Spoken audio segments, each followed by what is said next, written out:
কিরে বন্ধু গাড়ি ব্রেক দিল কি হয়েছে? ওই দেখ সামনে কেটো কালু সার্জেন্ট গাড়ি ধরলে পারে সর্বনিম্ন 5,000 টাকা কেস দিব। আমার কাছে তো হেলমেটও নাই, গাড়ির লাইসেন্সও নাই। কি ওয়াক তুমি 5,000 টাকা? আরে ওর মতো কালো সাথে বোকা বাঁধে না, 1-2 ব্যাপার। তুই খালি পিছে বয়, বাকি সব আমি দেখতেছি।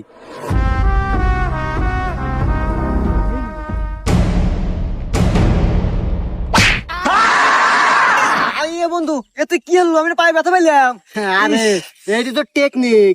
ওয়াকাস গেলে লাগলি 5,000 টাকা। এখন তো ওষুধের দরজা ধরে না পাবো রেখিলাম 10টা ব্যাপার হারিয়ে যাবো। আর ওয়াকাস দা কমু ইমার্জেন্সি হাসপাতাল যেতেছি।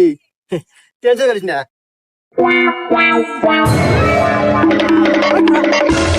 কিরে তোকার দুইটার মাথায় একটারও হেলমেট নাই, লাইসেন্স দা।